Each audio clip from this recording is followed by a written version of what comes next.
What happens when heroes return, only to find their sanctuary a shadow of itself? The Shire, that green heart of hobbit laughter and pipeweed smoke, lay broken.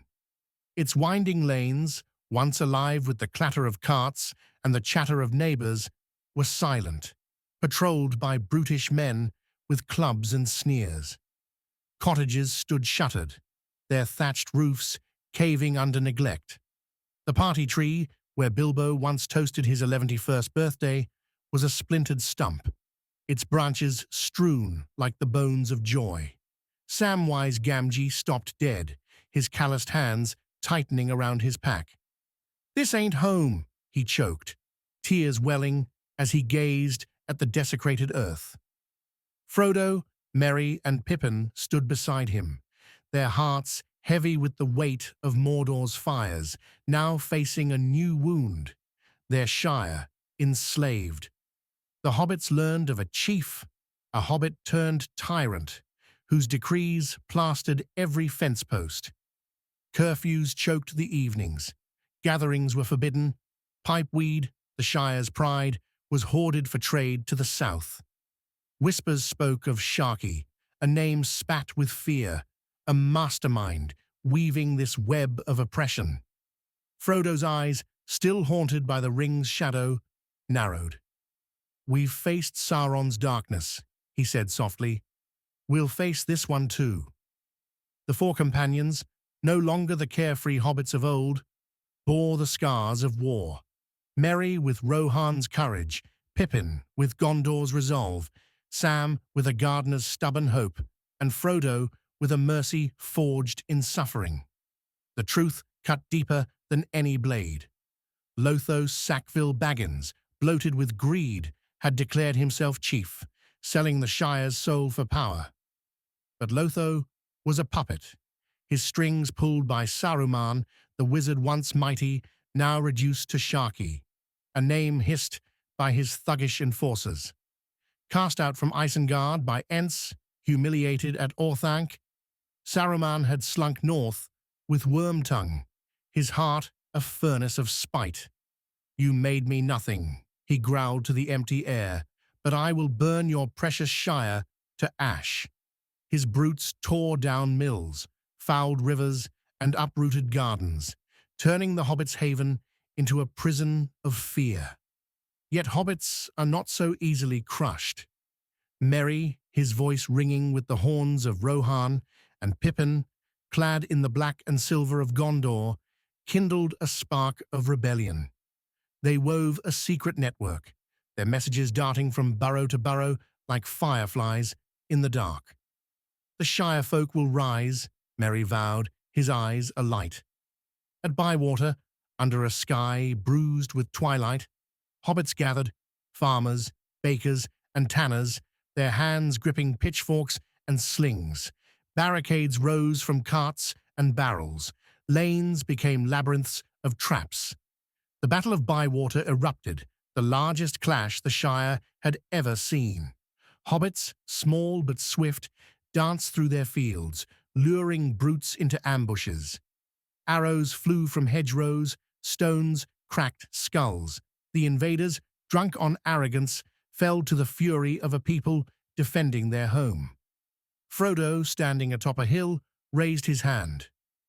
"No needless blood," he called, his voice cutting through the chaos. "We fight for life, not death." His mercy, born of the ring's torment, held firm. No hobbit would slay another, not even in war. The battle won. The hobbits marched to Bag End, their hearts pounding. The Smile, once a cradle of warmth, was a ruin, its gardens trampled, its halls reeking of rot. Saruman emerged, his robes ragged, his eyes glinting with venom. "So you return," he sneered, his voice a serpent's hiss. "You think you've won? My ruin festers in your souls." Frodo faced him, unbowed. "Go, Saruman," he said, his voice steady as stone. "Take your hate and leave. You have no power here." Saruman laughed, a jagged sound, and lunged with a concealed dagger.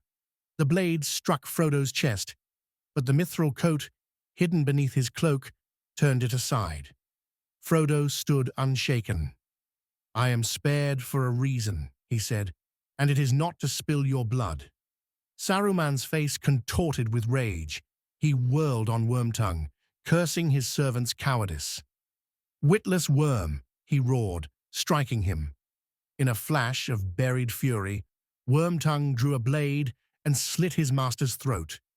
The hobbits froze as Saruman's body crumpled. A grey mist rose, towering over Bag End like a shrouded giant. It lingered, gazing west toward the undying lands, but a wind from the Valar swept it away, dissolving it into nothingness. Tolkien writes, "To the dismay of those that stood by, about the body of Saruman, a grey mist gathered, and rising slowly to a great height, like smoke from a fire, as a pale, shrouded figure, it loomed over the hill. For a moment it wavered, and with a sigh dissolved into nothing." The Shire was free, but its scars ran deep.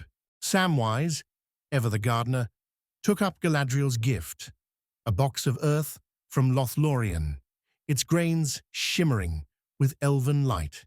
He sowed it across the wounded land, his hands steady with purpose.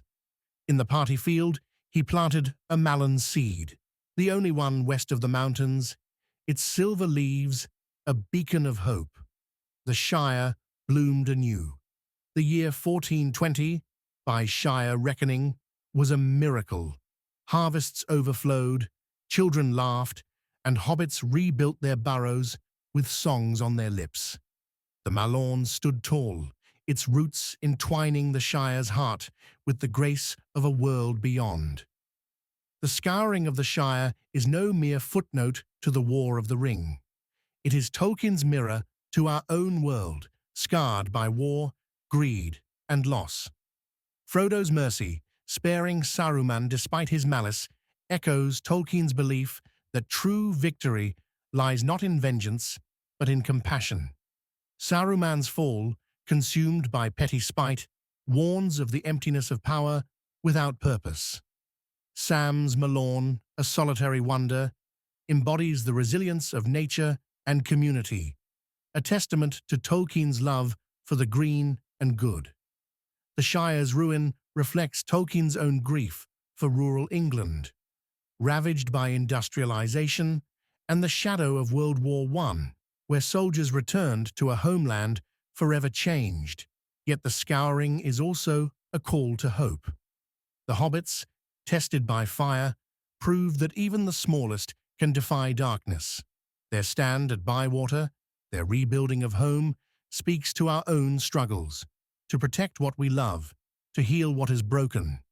Today we face our own Sharkies, deforestation, division, injustice. Like Sam, we can plant seeds of change. Like Frodo, we can choose mercy over hate. The Shire's story reminds us that home is not just a place, but a spirit worth fighting for. So, reader, what will you do? Pick up The Lord of the Rings and discover the Scouring for yourself.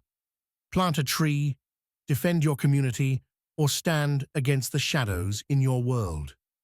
The hobbits did not falter. Neither should we.